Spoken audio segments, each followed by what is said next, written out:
Hello everyone! Today I'm going to answer a question that only I have asked, but once I ask it, I think everyone else is going to want to know the answer, so I'm going to find out the answer today. I've actually been wondering about this for quite a while. As I've mentioned before on this channel, I used to work at an NFL stadium, and my last 2 years at the stadium, during game day, I worked at the guest service booth. So at the guest service booth, my main responsibilities were managing the lost and found, helping with the designated driver program, and typing up first game certificates for people of all ages who came to the game for the first time. And I can tell you that the people who were most excited for the certificates were the middle-aged woman and not the little kids. The parents were more excited about the certificate than the kids were most of the time. But another smaller thing that was offered by the guest service booth but was not taken advantage of as much was the sensory toy bucket.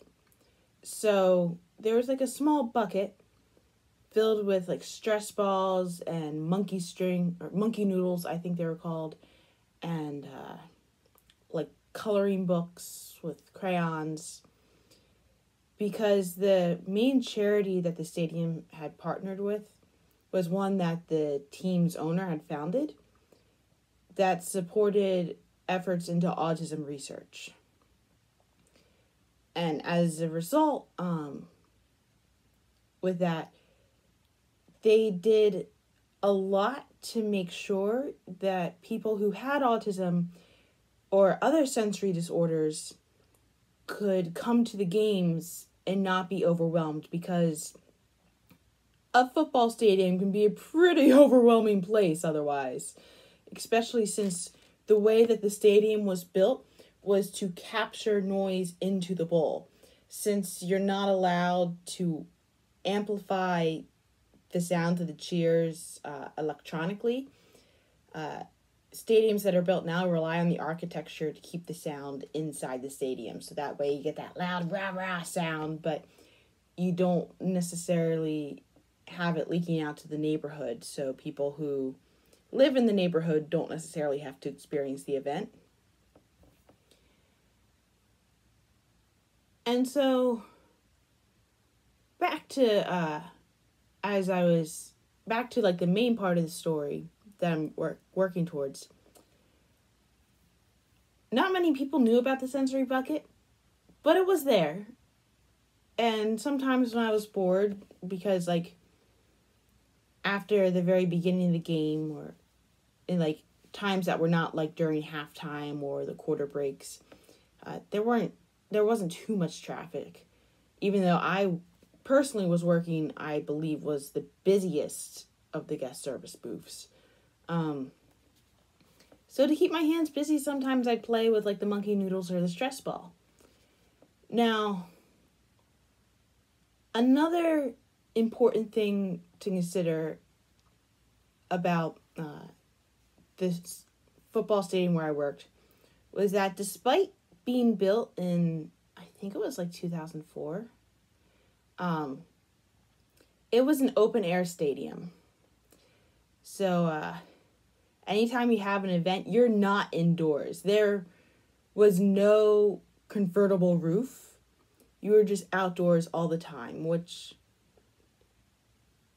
in Philadelphia during winter, which is when a lot of football games happen, is not the best of ideas, honestly. I mean, there's a vibe, definitely, with an outdoor event compared to an indoor event. And you get that fresh air. It's it's a definite vibe, but in all honesty, I've worked some events where the people were miserable because they were very cold. And that meant anytime I worked an event, I basically had to dress like I was outside. So during the dead of winter, that meant 4 pairs of pants and 2 pairs of gloves. And even though I was in a booth per se. I was still outdoors. So hand warmers became my friend. Like, hand warmers, like, give that extra oomph when you're like freezing cold and you're wearing all the layers of gloves, but the gloves themselves don't produce heat. And like, there were times I was like wearing hand warmers but playing with the stress balls, and part of me was wondering, like, I hope I'm not like disfiguring these stress balls, because stress balls are made out of a silicone material which theoretically could melt. And I mean, those hand warmers, they produce a lot of heat. Like, you don't necessarily feel it. Like, it feels normal when it's like below freezing, but when you're in a normal temperature, like say 60 degrees Fahrenheit, they give off a lot of heat. It's like, oh my gosh, am I going to burn myself here? So I'm wondering, can hand warmers melt stress balls? So I'm going to try today. I got myself a stress ball. I got myself some hand warmers, which apparently are going to expire of July of 2022. So just in time to use them, although quite honestly, like,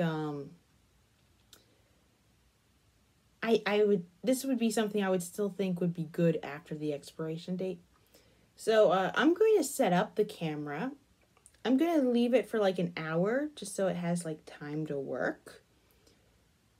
And then, even though this can take up to 10 hours of heat, and like check in afterwards and see like what happened to the stress ball. Although this is like a perfectly round stress ball, and I'm kind of sad to make it like, to have it go. But these are like dime a dozen, right? I just find another corporate thing and they're bound to have one. So I'm going to switch the camera angle and we're going to see what happens. All right, we have it set up. Let's open up the hand warmers, and it's apparently air activated, so.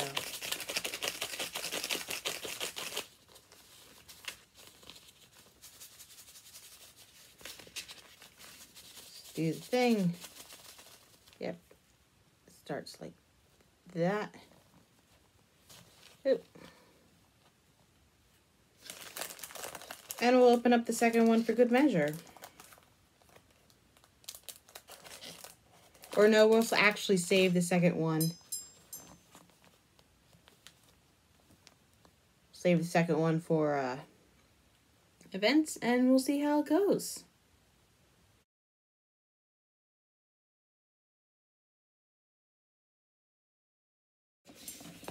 Alright, it's been an hour, and I was going to have the reveal on camera, but then it decided to slip off for me, and nothing. Absolutely nothing. It's just a little warm. I mean, it's not like I can do anything to have this give off more heat. And it's not like I can change like the property of the silicone. But at least for this stress ball and for, like, I don't think the temperature would increase that much if I piled two of these on each other. Yeah, that was, yeah, just like, I'm just flabbergasted. I did not expect nothing to happen. I sincerely thought that this was going to melt it. Which means, I guess this, I guess if I wanted to melt this, it would be temperatures that would burn human skin. And this is made specifically not to burn human skin.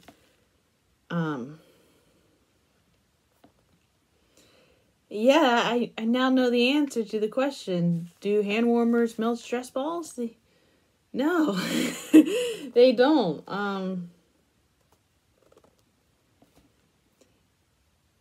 I don't know what to take of this just yet, or what I would need to do to actually cause this to melt. Theoretically, I should have Googled this first. But anyway, that was today's entertainment. Have a nice day.